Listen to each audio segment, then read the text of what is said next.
Assalamualaikum warahmatullahi wabarakatuh. Perkenalkan, nama saya Dini Pujasuti dengan nomor NIM 2305102009. Di sini saya akan memulai presentasi. Yang pertama, jelaskan apa yang Anda pahami tentang definisi manajemen. Manajemen adalah proses perencanaan, pengorganisasian, pengarahan, dan pengendalian sumber daya, seperti manusia, waktu, dan keuangan untuk mencapai tujuan tertentu dalam suatu organisasi atau bisnis. Manajemen melibatkan pengembalian keputusan alokasi sumber daya dan koordinasi aktivitas untuk mencapai efisiensi dan efektivitas dalam mencapai tujuan yang telah ditetapkan. Yang kedua, jelaskan secara singkat tentang fungsi-fungsi manajemen. Yang pertama ada planning, meliputi pengaturan tujuan dan mencari cara bagaimana untuk mencapai tujuan tersebut. Yang kedua, organizing adalah proses dalam memastikan kebutuhan manusia dan fisik setiap sumber daya yang tersedia untuk menjalankan rencana dan mencapai tujuan yang berhubungan dengan organisasi. Yang ketiga, ada actuating, meliputi perencanaan, pengorganisasian, dan pelaksanaan kerja. Untuk itu, maka dibutuhkan kerja keras, kerja cerdas, dan kerjasama. Setiap SDM harus bekerja sesuai dengan tugas, tujuan, fungsi, peran, keahlian, dan kompetensi masing-masing untuk mencapai visi misi dalam program kerja organisasi yang telah ditetapkan. Yang keempat ada controlling, bertujuan untuk memantau proses berjalannya suatu kegiatan. Selain itu, fungsi ini juga berguna untuk memastikan semua kegiatan yang dilakukan oleh perusahaan dapat berjalan dengan baik. Yang ketiga, jelaskan apa saja kegiatan yang dilakukan pada tahap perencanaan, yaitu yang pertama ada menentukan tujuan jangka pendek dan jangka panjang yang ingin dicapai perusahaan. Yang kedua, ada tujuan perusahaan dapat dalam bentuk kuantitatif maupun kualitatif. Yang ketiga, ada menentukan bagaimana strategi yang tepat untuk mencapai tujuan tersebut. Yang keempat, mengalokasikan sumber daya yang dimiliki untuk menjalankan strategi tersebut.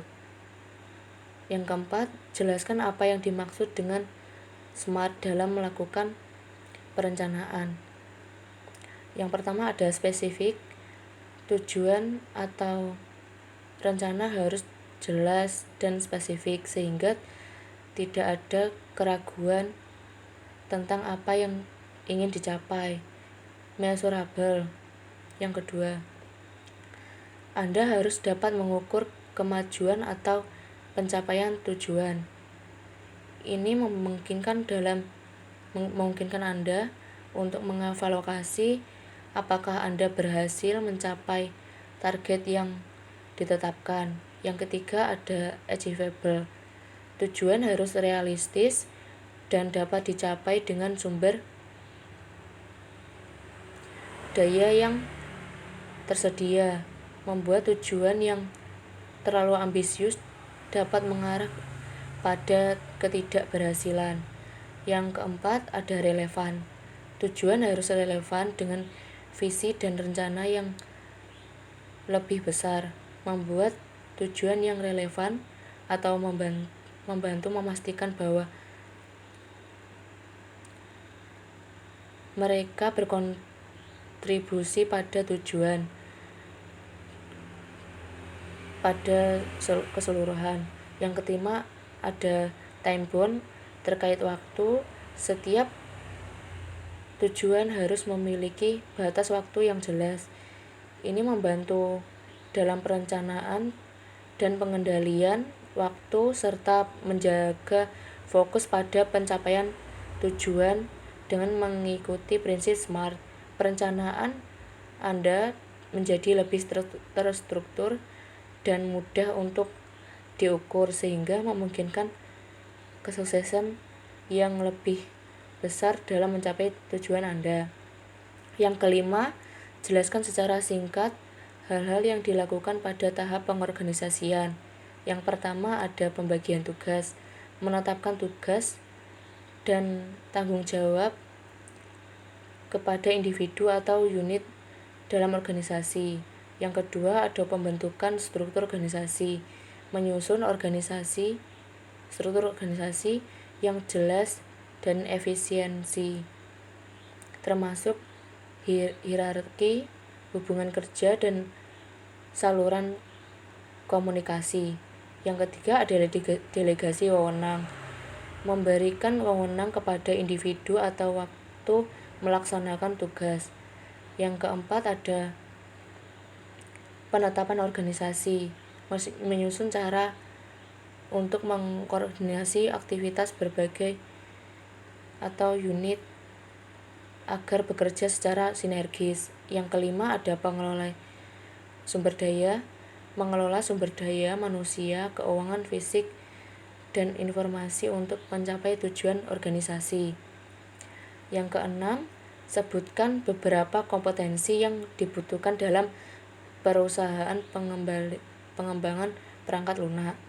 Yang pertama ada pengembang perangkat lunak atau software developer. Yang kedua ada pengembang web atau web developer. Yang ketiga ada pengembang aplikasi seluler. Yang keempat ada data science. Yang kelima ada administrator basis data. Yang keenam ada insinyur DevOps. Yang ketujuh game developer. Yang kedelapan ada network engineer. Soal yang ketujuh, jelaskan secara singkat apa yang dimaksud dengan 5M, yaitu 1. Manusia atau man mewakili tenaga kerja atau pekerja yang terlibat dalam proses produksi atau operasional. Yang kedua ada mesin, merujuk pada peralatan mesin dan teknologi yang digunakan dalam produksi atau operasional. Yang ketiga ada metode berkaitan dengan prosedur, teknik, dan proses yang digunakan untuk menjalankan tugas atau aktivitas tertentu. Yang keempat ada material, merupakan bahan atau input yang digunakan dalam produksi seperti bahan baku, suku cadang, atau bahan lainnya. Yang terakhir ada measuring. Ini mengacu pada pengukuran dan pengendalian kualitas dan kuantitas output dalam proses produksi atau operasional. Sekian presentasi saya hari ini. Wassalamualaikum warahmatullahi wabarakatuh.